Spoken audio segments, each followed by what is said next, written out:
Hello everyone, assalamu alaikum, karibu tena Aisha's Kitchen.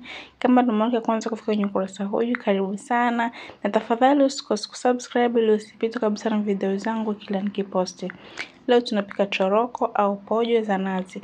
Na hivi ndivyo pojo zetu zitakavyokuwa. Hapa nitaanza kwa kuchemsha pojo zangu. Nimeziosha vizuri na maji mara pili, nimewekea chumvi kidogo na nitazichemsha mpaka zitakapoiva. Zikiiva kwenye sufuria nitaweka mafuta kiasi. Alafu nitafuatia kwa kuweka vitunguu, na vitunguu nitavikaanga kwa dakika 2 mpaka 3 mpaka vitakapoanza kulainika. Hakikisha visipate rangi sana. Baada ya kulainika nitaweka kitunguu saumu. Chenye nitakikaanga kwa dakika 1 mpaka kitakapoanza kutoa manukato. Baada ya hapo nitaweka viungo. Viungo nimetumia curry powder ile ya Simba 2 na binzari ya manjano. Nafikiri hapo mmeweza kuona kuwa ni viungo viwili viko tofauti. Viungo vyangu nitavikaanga na vyenyewe kwa zingine dakika 2. Alafu nitafuatia kwa kuweka carrot ambazo nimezikwangua pamoja na pilipili hoho. Karoti zangu na hoho nitaendelea kuvikaanga kwa dakika nyingine 3 mpaka zitakapolainika.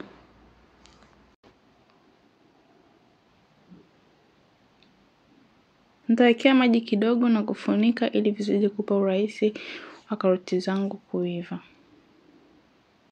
Na maji yakishakauka kabisa nitafunua na kuweka zile choroko zetu au pojo ambazo tumezichemsha hapo kabla.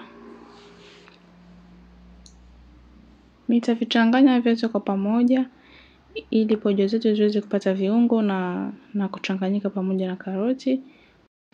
Alafu nitaweka maji. Hapa ukikuwa na lile tui la nazi la pili ni nzuri pia. Hakikisha umeweka maji ya kutosha, lakini kama pojo zako zimeiva sana, utaweka tu maji ya kiasi. Nimeongeza na chumvi pamoja na binzari ya manjano kwa ajili ya kupata kale karangi kazuri ka njano.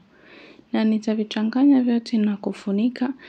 Nitaacha choroko zangu ziweze kuchemka mpaka maji yatakapopungua.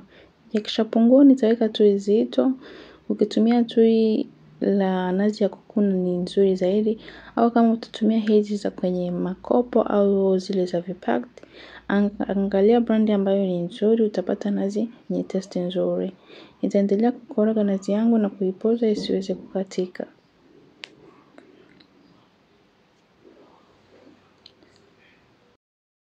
Ukishakoroga kama dakika 2 mpaka 3 hivyo, utaziacha pojo zako ziweze kuchemka kwa dakika zingine 2 na pojo lako litakuwa liko tayari. Hii mboga ni tamu sana kwa kulia chapati, wali, ugali, yani ni tamu sana.